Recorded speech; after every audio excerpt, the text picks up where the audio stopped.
स्वागत। ब्रेक के बाद आप देख रहे हैं इस वक्त, जैसा कि ब्रेक पर जाने से पहले हमने बताया था कि अब बात करेंगे हिमाचल की, जहां सरकार और ब्यूरोक्रेसी में ठन गई है। दोनों आमने सामने हैं। हिमाचल प्रदेश में एक इंजीनियर की मौत के बाद राज्य की सुखू सरकार और नौकरशाही आमने सामने आ गई है। राज्य सरकार ने पुलिस महानिदेशक, एडी चीफ सेक्रेटरी सहित पुलिस अधीक्षक को छुट्टी पर भेज दिया है। दरअसल एक इंजीनियर की मौत पर एसआईटी या फिर सीबीआई जांच, इसी पर सरकार और ब्यूरोक्रेसी में तकरार हुई है। हिमाचल पावर कॉर्पोरेशन लिमिटेड के इंजीनियर विमल नेगी की मौत, ये इसका मामला है। इस मामले में मृतक विमल नेगी जी का परिवार जो है वो लगातार सीबीआई जांच की मांग कर रहा था, लेकिन राज्य सरकार ने पिछले 3 महीने में मृतक के परिवार की बात ही नहीं सुनी। सरकार ने शिमला पुलिस अधीक्षक के जरिए एक एसआईटी का गठन कर दिया और जांच की शुरू कर दी, लेकिन एसआईटी जांच से परिवार, विमल नेगी का परिवार असंतुष्ट था, तो इस मामले की जांच के लिए वो सीबीआई से कराने के लिए हाईकोर्ट चला गया। अब हाईकोर्ट के आदेश के बाद मामला सीबीआई के पास पहुंच गया है। साथ ही मामले पर हिमाचल पुलिस के डीजीपी और शिमला के एसपी के बीच तकरार हुई, तो मौजूदा तकरार से हिमाचल पुलिस की प्रशासनिक ढांचे में बड़ी हलचल हो गई। इन सब मुद्दों पर नेता प्रतिपक्ष जयराम ठाकुर, बीजेपी नेता ने इसे प्रदेश की प्रशासनिक मशीनरी का फेलियर बताया और सुखू सरकार की नाकामी बताया। तो जो मृतक इंजीनियर विमल नेगी हैं, उनके परिवार का कहना है कि आत्महत्या की जो बात कही जा रही है उनके द्वारा वो गलत है और मामले की निष्पक्ष जांच होनी चाहिए। 22 सालों को नौकरी करते हुए हो गए, कभी नहीं हम इतने किसी से भी पूछ लेना। इलेक्ट्रिसिटी बोर्ड में हमेशा खुश मिजाज, ईमानदार इंसान। करप्शन करने पे मजबूर किया क्या इन्होंने? ये खुद करप्टेड थे क्या, या कुछ किया? क्या किया?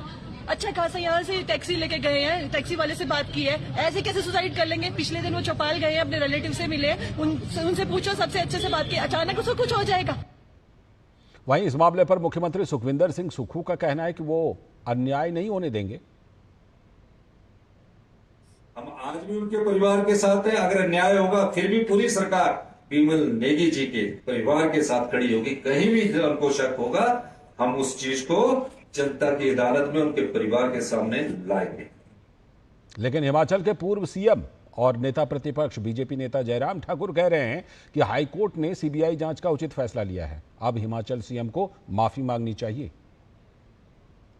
हाईकोर्ट के जज ने जिस प्रकार की जो टिप्पणी की है, जो एक फैसला दिया है कि हिमाचल प्रदेश का कोई पुलिस अधिकारी इस जांच में शामिल नहीं होगा, उसके लिए कोई और दोषी नहीं है। उसके लिए अगर दोषी हैं तो आप हैं।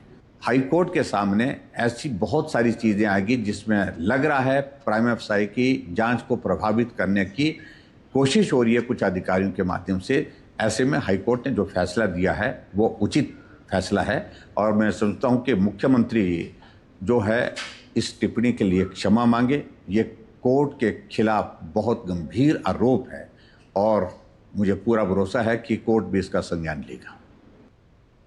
लेकिन ये पूरा मामला है क्या और कैसे यहां तक ये मामला पहुंचा? बात करने के लिए धर्म प्रकाश, हमारे संवाददाता, जुड़ चुके हैं शिमला से। धर्म प्रकाश, हम यही जानना चाह रहे हैं कि पहले ये इतना बड़ा मामला बना कैसे? सरकार पहले सीबीआई जांच से बच रही थी, लेकिन उसके बाद ये मामला सरकार वर्सेस ब्यूरोक्रेसी तक इतना बड़ा पहुंचा कैसे?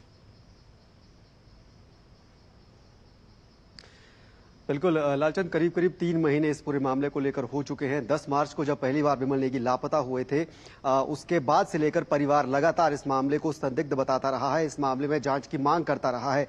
सीबीआई जांच की मांग, जब 18 मार्च को विमल नेगी का जो शव है वो बरामद हुआ भाखड़ा डैम से, तो उसके बाद परिवार ने उनके उच्च अधिकारियों पर प्रताड़ना के आरोप लगाए और इस मामले की जांच सीबीआई से करवाने की मांग की।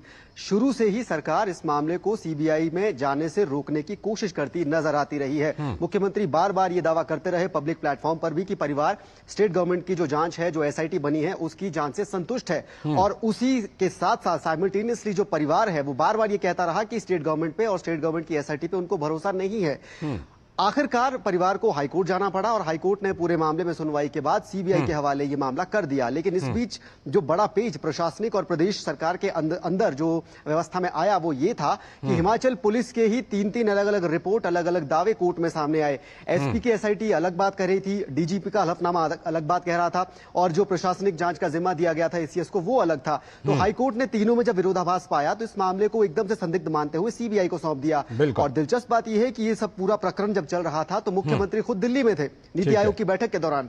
यानी कि प्रदेश में पीछे व्यवस्था जो प्रशासनिक तबका है वो उसमें क्या क्या चल रहा है उस बारे में सीएम को जानकारी नहीं थी। सरकार की किरकिरी हुई और सीएम जब वापस आए तो पहला एक्शन उन्होंने यही लिया कि तीनों अधिकारियों को हटा दिया। अब सीबीआई की जांच में इस मामले में बड़े खुलासे होने की जो उम्मीद है वो परिवार को भी जगी है और विपक्ष तो लगातार सरकार को घेरता ही रहा है। बिल्कुल, शुक्रिया शुक्रिया धर्म प्रकाश। समय की फिलहाल कमी है, लेकिन एक बात तो बिल्कुल साफ है, समझ में आ रही है कि सुक्खू सरकार ने कहीं ना कहीं इस पूरे मामले की मिस हैंडलिंग की है। बहुत बहुत शुक्रिया फिलहाल आपका। और इसी के साथ